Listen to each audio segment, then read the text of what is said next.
Hey my quilty friends, I am here again with you for two exciting things. First of all, take a look at my latest free pattern, which is sponsored by Baby Lock Sewing, and it is my Candy Kiss wall quilt pattern. Take a look. Isn't this adorable? And it is so easy, a perfect weekend project. Check the description below to get the pattern for free and get started. I can't wait to see what you make. And the second surprise that I have for you is another tutorial on binding. I posted a reel on Instagram recently about how I like to join my binding ends with little effort and no mistakes. And it was so popular, I decided to make a full tutorial on that process. So that's what I'm bringing you today. And it's also how I made the scrappy binding on my Candy Kiss wall quilt, as you can see. So I had so much fun with this project, bringing you not only the free pattern, but the new tutorial as well. So I hope you enjoy them both.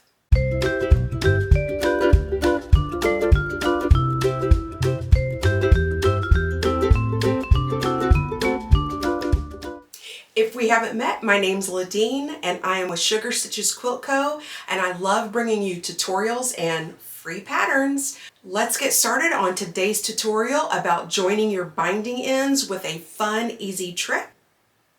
Let's get started. Okay, so I am starting with this wall quilt, and you can see that I have already attached my binding to the front of my quilt. With this trick that I'm going to show you, it doesn't matter if you attach to the front first or to the back first. It doesn't matter at all. You can use it with either technique. So I have already attached this. And just as with any other binding technique, you're going to start and stop, leaving yourself some room at the end of your binding. So I started here, and then this is where I ended my binding. And feel free to leave as much room as you like. If you need more room to work with it, then you can, but I'm going to show you a few tricks that will make laying everything out easier. So I like to leave myself about 10 inches of room in between my space, and that allows me to lay the quilt out on my pressing station with enough room to work, laying everything flat. That's the most important thing with this method, that everything is nice and flat, and you'll see why as we go along. So we have our binding sewn already to one side. You'll need scissors and then of course your Elmer's school glue. I have this little small precision tip pen of the Elmer's glue. I also have a bottle that I use sometimes. If you want to use a different brand of glue, feel free. It doesn't matter what brand of glue that you're using. Just make sure that it's a fabric safe glue that will wash out when you wash your quilt. Or in my case, this is a wall hanging, so I probably won't be putting this in the washer, so the glue factor doesn't even bother me. And if you need more tips on glue basting your quilts, I have a video that goes through the entire process of how I finish my quilts with glue basting, and I get a much nicer, crisper look with that, and it's so much easier. So if you want more tips on that, then check that out. And then I also need a few quilting pins that I have over here to the side, and those are going to help us make sure that the binding is laying flat before we glue. So other than that, let's get started with our technique.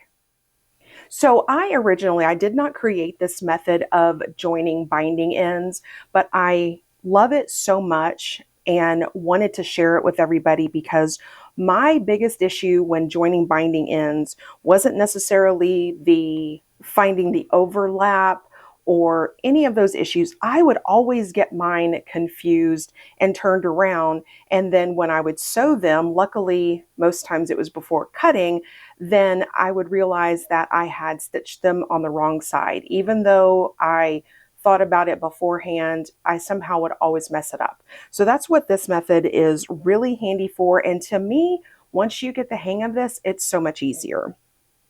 So what we're going to do is we're going to find about the general area of where we want our binding ends to be joined on your left side. Open that up and then just fold your binding down so you're making a nice diagonal crease in your binding. And again, it doesn't matter where it is. It doesn't need to be in a certain area.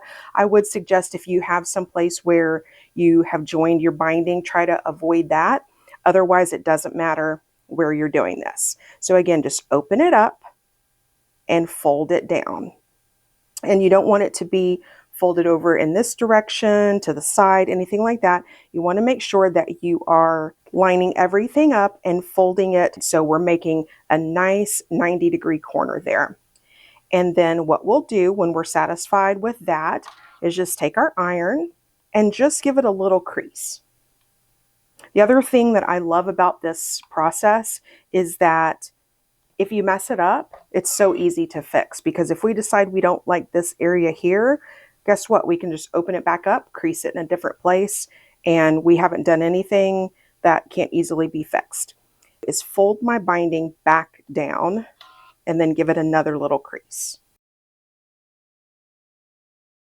We have this angled binding. You can see where the tail is here, and this is what we'll end up cutting off later. And if you need help, like you can see my binding is pretty flat right now, but if it wasn't, you could take a pin and right before your joining end, just right along here, make sure everything is laying nice and flat, and just put a pin here through the quilt just to hold that in place. It's not doing anything but holding that in place, making sure everything is laying nice and flat. Okay, and then we're going to take our other end. It does get a little cumbersome right in here. So what I like to do, give yourself plenty of room to work with.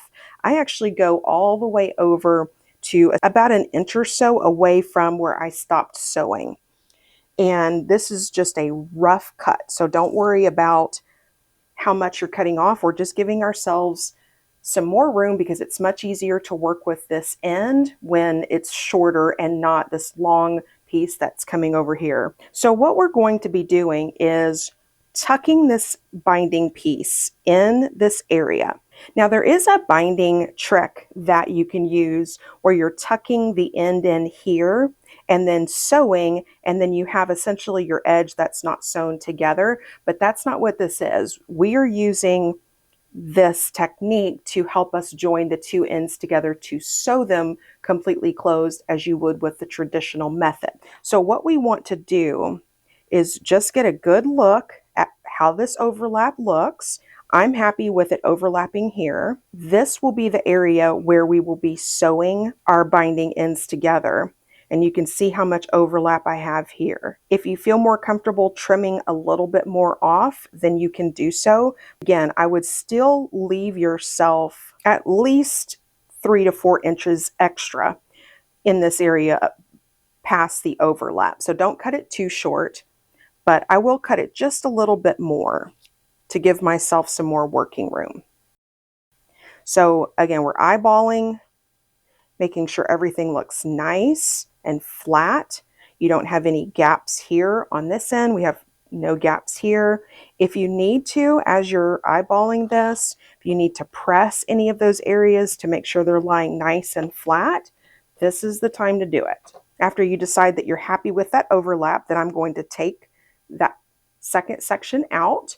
So we just have our overlapped piece of binding. Remember, I pinned it right here so that nothing would move or shift. And we're opening it up, and you're going to place a small line of glue right in this area here along this diagonal. So again, I have my precision glue stick from Elmer's, and I'm just going to put a few dots here. We don't want to glue it too much. We don't want it to seep out, but we do want to make sure that it's held together. So depending on what type of glue you're using will also dictate how much glue you're using. And then we're going to carefully lay that back down. Make sure that it doesn't close to glue those edges together. And then we're going to pull over our other binding edge. And the first thing I like to do is lay it down, lining everything up, putting it into that little overlap, and then we're going to place it flat down against the binding. And this is the time the glue is still wet, so if you need to, you can adjust anything. Most importantly, again, you're making sure that everything is lying nice and flat. Once you've done that, then we want to hit it with the iron. And we're heat setting that glue. That is the most important thing with anything that you're glue basting, is that you heat set and dry the glue. So we're just going to do that for a few seconds, and then we can remove that. Now I'm going to go ahead and remove that pin that I had there holding that together so that we can open this up. And be very careful, you don't want to pull apart the area that you just glued, but we do want to open to the center of the binding, the two bindings that we've put together.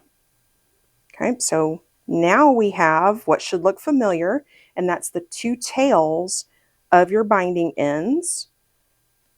And then if you can see, here is the line that we creased with the iron. This creased line is now our area of where we're going to sew. So the creasing and the folding over has created that line for us, so we don't have to draw any lines together. And then as you can see, I'm not pulling these apart because I don't want to take away from my glue. These are being held together in this area by that glue. So I am going to take this over to my sewing machine, and I'm going to sew that diagonal line on that creased fabric. And then I'm going to bring that back over here, and I'll show you how we finish up our binding. Okay, I am back from sewing my binding ends, and open this up and show you. All I did was sew on the diagonal line where the fabric was creased. If you couldn't see that crease very well, then maybe you need to iron it a little bit more, but you should be able to see that when you open everything back up. So that's all that I've done, is sewn that diagonal line. You can see there's my two binding ends. And then now look what happens. When we close it up, what we want to make sure is that our binding is attached well, and then also that there's no gaps here. We wouldn't want there to be an extra gap like this, because when we go to attach the binding to the quilt and finish it up and close this area, that wouldn't work. So lay your quilt back out nicely on your pressing station, and you can close that. Even though we are going to trim this extra fabric, for right now we want to just close it up and make sure that everything looks good, lined up. You can give it a little press if you'd like, just to make sure. And everything is nice, flat, and there's no gaps. So I'm really happy with how it turned out. So we don't have any issues with our binding being twisted or turned in the wrong way. We also didn't have to worry about measuring and cutting the binding before attaching the strips. So those are the two biggest things that I love about this method. And so now at this point, go ahead and get your scissors, and we'll open this up. And you want to trim 1/4 of an inch on the outside of this line. Don't make sure that you're not cutting on the inside, because that's your binding that goes on the quilt. Make sure you're cutting on the excess. And I always think about my two ends here. I'm trimming those off. So it's 1/4 of an inch on the outside. You just rough cut that. This is the area where we glued. So before you make that trim, you can pop those areas open if you want. It doesn't matter. Sometimes it's easier to do before you cut. Sometimes we can do it afterwards. It doesn't matter. So with our overlap here, we would want to press this open to reduce the bulk. This is why we don't want to use too much glue, because the glue, when you're not using a lot, it just separates so easily. If you find that you did use too much, then it might just be wiser for you to press your seam to one side, because you don't want to pull too much on those ends if you can't get them open. It's not a huge issue if you have to press them to one side. It would just be a little bit more bulk, but we want to open that up, press that seam open, and then fold everything back down. And then I like to give it another little press. And there we go. We have perfectly joined binding ends. everything is nice and flat, ready to be sewn to finish our quilt and our binding. And I do have these little dog ears here that I will trim as well. But again, this method is so easy, so straightforward. Once you get the hang of it, you can really go so much faster. And I just like it because I don't have to worry about trimming my overlap or any of the other hassles that you can have with binding sometimes. And so now at this point, I'll take this over to my sewing machine. I will sew to close this area up. Remember, we had stopped on these two ends.